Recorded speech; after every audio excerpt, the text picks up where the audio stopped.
Saturday morning, and we're kicking off the Experts program here on Power Talk Radio, 1460 and 101 FM. And Luis Alvarez, CEO of the Alvarez Technology Group, is helping us get things started this morning. Good morning, Luis. Good morning, Mark. How are you? Doing pretty good. So we're down at the Custom House Plaza today because the annual Monterey Rock and Rod Car Show is going on. It's a benefit for the Gateway Center in Pacific Grove. And so we've got our booth down here, and I even have my car down here, too, right next to the booth. Oh, nice. Yeah. I'm hoping to come out this afternoon, take a look at it. My good friend Edward will be broadcasting from the show, so he invited me to come down and hang out with him a little bit. Yeah, 1:30 to 2 is Edward King's program, Business Sense Radio. So our topic today is smart TVs. The bigger they get, the cheaper they get, which is truly amazing that you can get these giant, like 60-inch TVs, 50-inch TVs, and they are so inexpensive. It's crazy. I mean, we know that technology improves and things get cheaper and faster and better, but what's going on with these smart TVs being so inexpensive, relatively speaking?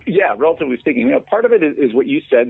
Technology has advanced and manufacturing has advanced, and the more you scale something, the less expensive it becomes per unit, if you will. But there's something else going on when it comes to smart TVs, and not just smart TVs, but really smart devices. And that's that, these manufacturers are essentially subsidizing the consumer's purchase of their products by collecting marketing information after the consumer puts those devices into their house. And so, for example, a smart TV would record your viewing patterns and your viewing habits and transmit that information back to the manufacturer, who can then sell it to, any number of marketing companies that want to target you specifically as a consumer. And when I'm seeing this more and more when I turn my TV on, it's like, you'll turn the TV on, and before you get to whatever show you're watching, there'll be a few seconds where you might see a commercial. You might see an ad that actually comes up on the TV, not from, in my case, it would be Comcast, but not from the content provider, but actually from the TV itself. And so you're seeing more of that as a way to offset the upfront cost to encourage people to buy more of these smart devices. Well, where do those TV ads come from? Are they being piped in over the net, or are they just residing inside the TV on a chip? No. So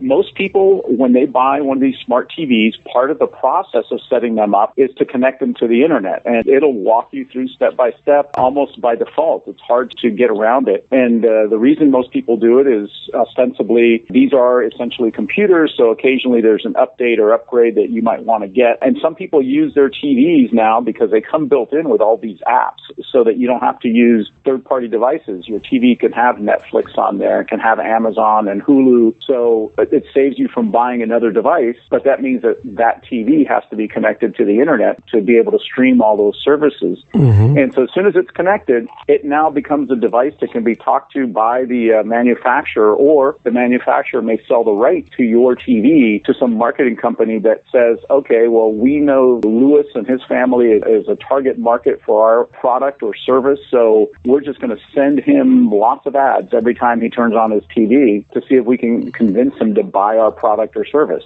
And it happens so subtly and so much in the background that you aren't really aware of it. Now, my TV is a smart TV. It's about 10 years old, at least, and I'll tell you, I have not experienced that, even though we are hooked up to the net. And I do have links to YouTube and Netflix and Hulu and all those kinds of things, but I'm not getting any TV ads. Well, and this is a relatively new phenomenon, something that started a couple, 3 years ago when TV manufacturers realized that there was more money to be had by the long-term use of the device rather than just the upfront cost of it. So they lowered the prices of these TVs. And like you said, you can get a 65-inch 4K smart TV with built-in everything for under $500. I saw one the other day as a 42-inch screen that had all the bells and whistles you could ever want, and it was under $100. Wow.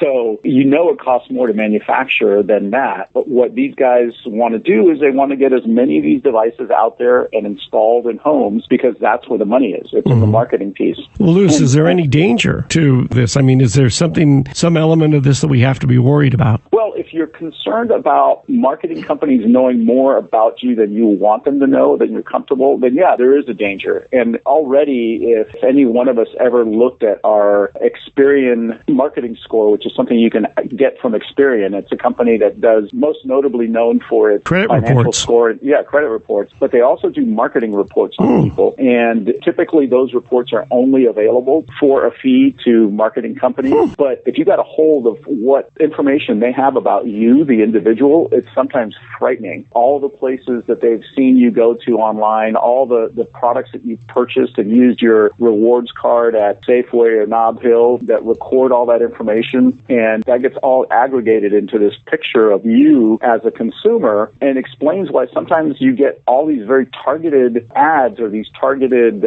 marketing campaigns that you say, well, how did they know I was in the market for that particular product? Right. And if you give away more information than you know when you're on your smartphone or when you're on your tablet, when you're watching TV or, just transacting business out in the real world. Well, Louis, when you're watching TV, have you noticed that the ads that you're getting are kind of targeted to the things that you and Ronnie are interested in? Yeah, and that's the other thing. When I read this article, I started to paying attention to the one TV that we use the most, that's the most likely culprit in all of this. And, ads are about travel, they're about vacations, they're about things that we like to do. And some of them are credit card companies trying to get us to buy a new or, subscribe to a new high-end credit card for points or for whatever reason. So they know that we're people that like to travel. They know that we're people that have credit cards that we use for points. They have us, at least in that regard, nailed pretty well. And, I'm not seeing diaper ads. I'm not seeing ads for cars because I'm not a car guy per se. I'm not seeing ads for buying a new house because we're not interested in moving. The more you reveal about yourself out in the real world, the more targeted you become. Right. And is there anything you can do based upon, what you watch, your viewing habits, that makes you a less desirable marketing target for them? Well, maybe watch all the shows nobody else is watching and then they can say, okay, this person's a real loser. We don't want to target them. So like me, I just watch Me TV, which is all old TV shows all the time, right? My TV doesn't move off of Channel 19, so they see, oh, he watched Gunsmoke and Bonanza and Perry Mason. Oh, the hell with this guy. He's not going to buy anything. Don't send him any ads at all. Yeah, that's maybe that's why you're not. Carbonero's a lost cause. There's a method to my madness. You're smarter than the rest of us, my friend. You're smarter than the rest of us. Well, I've got to go now. Hogan's Heroes is coming on next. Hogan. Oh, man. Yeah, unfortunately, in today's world, there's not a lot that you can do if you want to participate in the world without jumping through hoops to limit your access to the internet or things like that. But I think just having an awareness of the fact that is going on is important so that you know that when you see these ads, when you're online or when you're at the store and buying things and you use your Safeway Club card or your Nob Hill Rewards card, that information is going to marketing companies. Right. And yeah, you're getting a discount, but there's a trade-off there, my friend. There's a trade-off. That's a great point. Well, on that note, we'll wrap it up here. And Louis, folks want more information about this or any technology issues, and especially if they have concerns about keeping their network safe, whether at home or at work, they can get in touch with Louis Alvarez, the I-Team, and the folks at the Alvarez Technology Group, alvareztg.com on the web. @AlvarezTG is the Twitter handle and the toll-free number for the I-Team. Give us a call at 866-78-I-Team. That's 866-784-8326. I know nothing. Thanks, Louis, and I'll see you this afternoon. All right, my friend. We'll see you later.